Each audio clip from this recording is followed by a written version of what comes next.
నమస్తే. నేను మీ కుప్ప పద్మిని. ఇన్నాళ్ళు మీ సపోర్ట్‌ని నాకందిస్తూ, మీ ప్రేమని నాకందిస్తున్న ప్రతి ఒక్కరికి కృతజ్ఞతలు.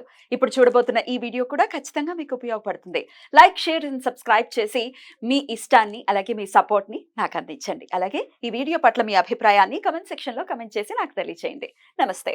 సూర్యోస్మి. నేను మీ విక్రమాదిత్య. ఆరోగ్యమే మహాభాగ్యం, ఆరోగ్యం భాస్కరాధీనం. ఆదివారం మద్యం మాంసం మైదనం వద్దు, ఆరోగ్యం ఐశ్వర్యం వద్దు. మీరు ఆచరించండి, 10 మందిని ఆచరింపచేయండి. ఆచరించండి, ఆరోగ్యవంతులుగా ఉండండి. ఆచరించండి, ఐశ్వర్యవంతులు కండి. ఆచరించండి, ఆనందంగా జీవించండి. సూర్యోస్మి. నమస్తే. Welcome to our channel. నేను కుప్ప పద్మిని. ప్రస్తుతంతో పాటు ప్రముఖ ఆధ్యాత్మికవేత్త, సూర్య ఉపాసకులు, sun spiritual society founder Vikramaditya garu ఉన్నారు. మాట్లాడదాం. నమస్కారం అండి. సూర్యోస్మి తల్లి. సార్, సూర్య ఉపాసనలోనే ఉన్నారు మీరు. నవగ్రహాలు కూడా డెఫినెట్గా వాటి ఇంపాక్ట్ ప్రతి ఒక్క జీవరాశి మీద కూడా చూపిస్తుంటాయి. సూర్యుడిని ఎలాగా ఖచ్చితంగా గ్రహాల్లోకి వెళ్ళా రారాజుగా సూర్యుడిని ఖచ్చితంగా అభివర్ణిస్తూ ఉంటారు. ఆయన గురించి ప్రత్యేకంగా ఆయన బలోపేతం చేసుకోవటం అంటే ప్రతిరోజు ఆయన కృతజ్ఞతను చెప్పాలి. అయితే మిగతా గ్రహాలు, చంద్రుడు కూడా ప్రత్యక్ష దైవమే. వాళ్ళకు కూడా వీరి ఇరువురికి ఖచ్చితంగా మనం కృతజ్ఞతని ఆవిష్కరించాలి. అయినప్పటికీ ఎంత చేస్తున్నా మన చాట్లో గనక ఒకవేళ వాళ్ళు రాంగ్ ప్లేస్మెంట్స్లో ఉన్నా, లేకపోతే వాళ్ళే ఇబ్బంది ఇచ్చేటటువంటి పరిస్థితులు ఉంటే మన పాపకర్మ చేత వాళ్ళని ఎలా బలోపేతం చేసుకోవాలి అనేది తెలుసుకోవాలి అనుకుంటున్నాను. సూర్యుడి గురించి అనేక మార్లు మనం మాట్లాడుకున్నాము. చంద్రుడి గురించి చెప్పండి సార్. చంద్రుడిని బలోపేతం చేసుకోవటం ఎలా? ఇక చంద్రుడు బాగోలేకపోతే ఇక అయిపోయింది, సర్వనాశనం కదా జీవితం. ఎందుకంటే మనసే కదా అన్నిటికీ answer end of the day. అది బాగుంటే హ్యాపీ, అది బాగోకపోతే అంతే. అలాగే సహజ స్థానంలో చంద్రుడి స్థానం కర్కాటకం, ఆయన 4th హౌస్. మేషం, వృషభం, మిథునం, కర్కాటకం 4th హౌస్. 4th అంటేనే తల్లి, ఇంకా వాహనాలు, కంఫర్ట్స్, డొమెస్టిక్ లైఫ్. ఎక్కడికి వెళ్ళినా ఈ డొమెస్టిక్ లైఫ్ బాగుండాలి అంటే మన జాతకంలో చంద్రుడు బాగుండాలి. మీ డొమెస్టిక్ లైఫ్ బాగాలేదు అంటే మీ తల్లి ప్రవర్తన బాగాలేదు, లేకపోతే తల్లితో మీకు ఇబ్బందులు ఉన్నాయి, స్త్రీలతో ఇబ్బందులు ఉన్నాయంటే మీ జాతకంలో చంద్రుడు ఎక్కడో ఇబ్బందికరంగా ఉన్నాడు అని అర్థం. దాంట్లో మీ బయోమెట్రిక్ క్లాక్ సరిగా పనిచేయట్లేదు. మీ శరీరంలో వాయుమండల వ్యవస్థ చూడమ్మా ఎంత ఇంటర్లింక్ ఉందో. మన శరీరంలో వాయుమండల వ్యవస్థ. చంద్రుడు ఇంటికి వస్తులోకి ఏ స్థానం? 4. దేనికి అధిపతి? దిశ. దిశ వాయువ్యం. వాయువ్యం, యా కరెక్ట్. ఇక్కడ వెజిటబుల్ థెరపీలో వాయుమండల వ్యవస్థకి అధిపతి చంద్రుడు. మన ఇంట్లో చంద్రస్థానం వాయువ్యం, జలస్థానం. అంటే మన శరీరంలో ఏం చెడిపోతాయి? మనసు చెడిపోయిందంటే జలాలు చెడిపోయినాయి. పౌర్ణమికి అమావాస్యకి ఇబ్బందులు ఎందుకు వస్తాయంటే సముద్రం ఆటుపోట్లలో వాటర్ రిలేటెడ్. ఈ వాటర్ ఎక్కడ అంటే మన బ్రెయిన్ అంతా కూడా వాటరే కదా. బాడీ అంతా కూడా 90%, 70%, 75% వాటర్ దీని మీద ఆధారపడి ఉంటుంది. మనసు చంచలంగా ఉంటుంది. అందుకని సముద్రం దగ్గరికి వెళ్ళినప్పుడు మానసిక స్థితి బాగాలేని వాళ్ళు కొంచెం ఇబ్బంది పడుతూ ఉంటారు. పౌర్ణమి అమావాస్యల తిథులు చాలా జాగ్రత్తగా ఉంటారు. బ్యూటిఫుల్. అంత ఇంటెలిజెంట్ అయ్యింది శాస్త్రం సబ్జెక్ట్, అంత బ్యూటిఫుల్. రైట్. ఏం చేయాలి మరి? ఇట్లా బలోపేతం చేసుకోవాలి. ఆల్రెడీ ఉంది రాంగ్ ప్లేస్ లోనే. ఎక్కడెక్కడ చంద్రుడు వీక్ అవుతూ ఉంటాడు?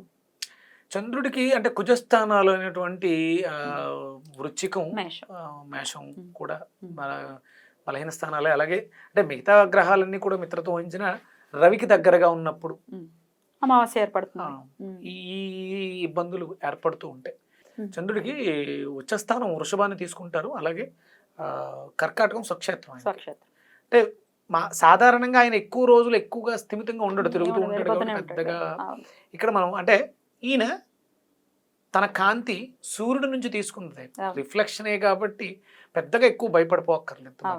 చాలా ఈజీగా ఆయన్ని మనం ప్రసన్నుడిని చేసుకోవచ్చు. ఎలా, ఏం చేయమంటారు చెప్పండి? అంటే దీనికి ప్రథమంగా మనం అంటే అందరం కూడా సాయంత్రం గురించి ఎక్కువ ఆలోచిస్తాం, కానీ సూర్యోదయంలోనే మనం సూర్య ఆరాధన ద్వారా సూర్యకాంతిని పెంచుకోవడం ద్వారా చంద్రుని కూడా చాలా బలోపేతం చేసుకోవచ్చు చాలా ఈజీగా.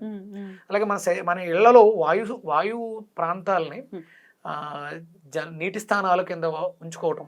అంటే ఎవరికైనా చంద్రుడు బాగాలేదు అన్నప్పుడు ఆ ఇంట్లో నీటి కుండలో నీటిని వేసుకుని వాయువులు పెట్టుకోవటం చాలా విశేషం. అయితే చిల్డ్రన్స్ బెడ్రూమ్ వస్తుంది అక్కడ వాటర్ కుండ, నీటి కుండను పెట్టుకోవడం.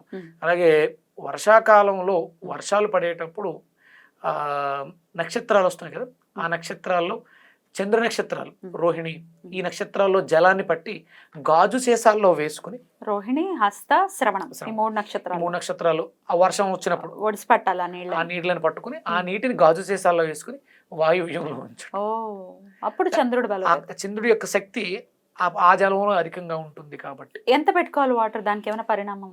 ఒక హాఫ్ చిన్న చిన్న బాటిల్స్ అమ్మ గాజు సీసాలు చూసుకుని నీట్గా, అంటే పిల్లలు ఉన్న ఇళ్లలో జాగ్రత్తగా చూసుకోండి.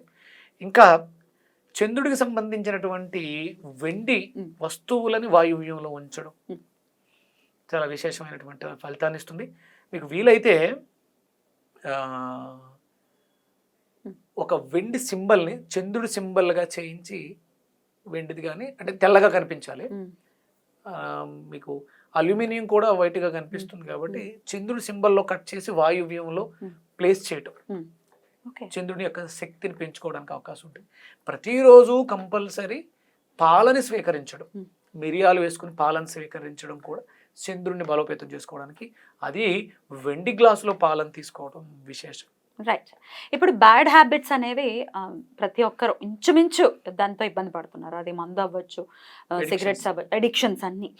ఈ అడిక్షన్స్కి డెఫినెట్గా మరి మనసు మీదనే కదా, ఆ మనసు అలా చెప్తోంది మనం వెళ్ళి తాగేద్దాము లేకపోతే సిగరెట్ తాగేద్దాము, తద్వారా ఫ్యామిలీస్ నాశనం అయిపోయేటటువంటి పరిస్థితి కూడా ఉంది. దీనికి కూడా చంద్రుడికి రిలేటెడ్ అయి ఉందా? 100% చంద్రుడు ప్లస్ రాహు ప్రభావం. వాయువ్యాన్ని నైరుతిని వ్యసనాలకి బానిసం చేసేది రాహు. అందుకని వీళ్ళిద్దరిని సంపుటీకరణ చేసుకోవడం. వీళ్ళిద్దరూ సహజంగా మిత్రులే కాబట్టి ఇబ్బంది ఏం లేదు. చంద్రుని బలోపేతం అంటే మనస్సు ఎప్పుడైతే కొంచెం స్ట్రాంగ్గా ఉందో ఆటోమేటిక్గా మిగతా ఎన్నున్నా అన్ని అవంతరాలు వచ్చినా ప్రలోభాలు వచ్చినా సరే స్థిరంగా నిలబడగలుగుతాం. సో ఇప్పుడు మీరు చెప్పినటువంటి రెమెడీస్ చేసుకోవడం.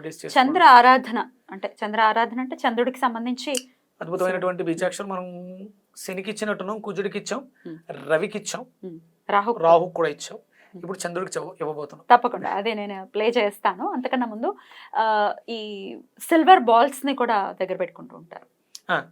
సిల్వర్ కి కారకుడు అంటే సిల్వర్ బాల్స్ మీరు నా దగ్గర చూస్తూ ఉంటారు, అవేమో రాహుకి సంబంధించి వాడుతూ ఉంటాను నేను.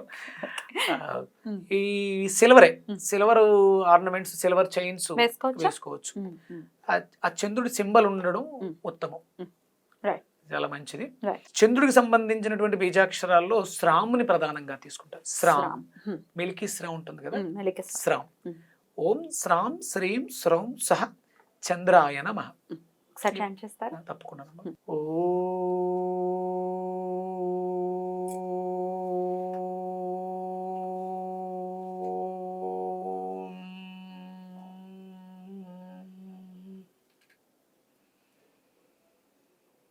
ఓం శ్రాం శ్రీం శ్రౌం సహ చంద్రాయ నమః.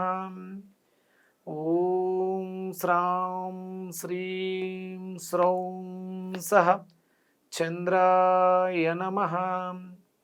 ఓం శ్రాం శ్రీం శ్రౌం సహ చంద్రాయ నమః.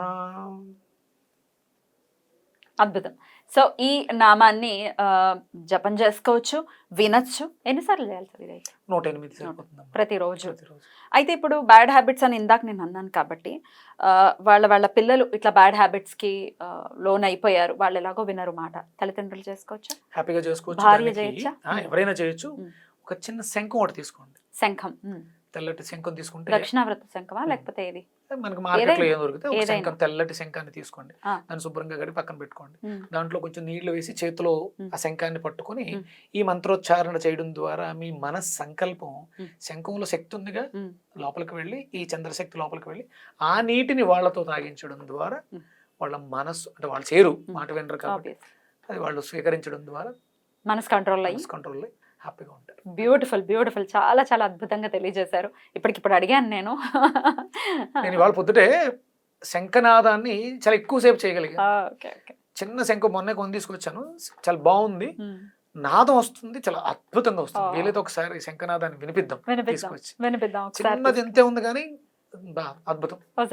తీసుకొస్తాం. మంచి పాజిటివ్ వైబ్స్ వస్తాయి వింటూ ఉంటే. కంపల్సరీ ప్రతి ఇంట్లో కూడా మనం శంఖాన్ని పూరించాలి, శంఖనాదాన్ని ఇవ్వాలి. అంటే దుష్ట శక్తులు, అసుర శక్తులు సంచరించే సమయంలో శంఖనాదాన్ని చేయడం ద్వారా, ఘంటానాదాన్ని చేయడం ద్వారా అవన్నీ వెళ్ళిపోయి మనం దైవ మనం చేసే ఆరాధనకి మనకి మనసు లగ్నం అవుతుంది. బ్యూటిఫుల్ బ్యూటిఫుల్ చాలా అద్భుతంగా ఇక తెలియజేశారు. మనసు లగ్నం అవుతుంది కదా, శంఖంలో తీర్థం, శంఖంలో వేస్తే ఏదైనా తీర్థం అవుతుంది కదా. అవును అవును ఖచ్చితంగా.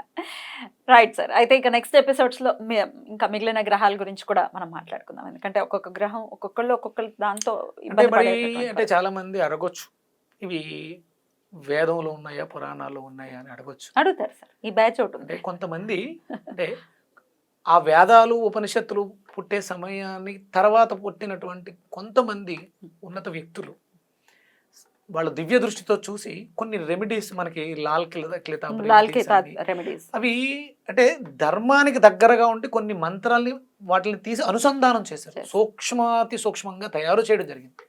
పెద్ద పెద్ద శ్లోకాలు అందరం చేయలేంగా, అవును. అందుకని వాటిని కొంచెం క్రోడీకరించి కొన్ని పరిహారాలు, ఇవి ధర్మసమ్మతమే, వేదంలో ఉన్న వాటిని కొన్ని వాటిని కలిపి వాళ్ళు దివ్య దృష్టితో సాధన చేసి ఇవ్వడం జరిగింది. చాలా మంది ఇప్పుడు రమణ మహర్షులు సూర్యోస్మి అని తీయడం జరిగింది.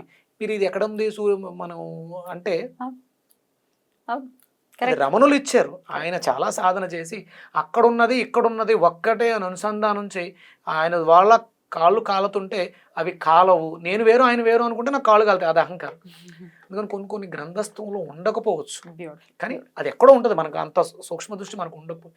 కానీ కొంతమంది యోగులు, రమణ మహర్షి లాంటి యోగులు కొన్ని పరిహారాలు మనకి ఇప్పుడున్నటువంటి లౌకికంగా వచ్చే బ్యూటిఫుల్ సార్, చాలా అద్భుతంగా తెలియజేశారు. ఇక నెక్స్ట్ ఎపిసోడ్ లో మంగళుడు అదే కుజుడు గురించి మాట్లాడుకుందాం. థ్యాంక్ యూ సార్, నమస్తే. సూర్యోస్మితలు. సూర్య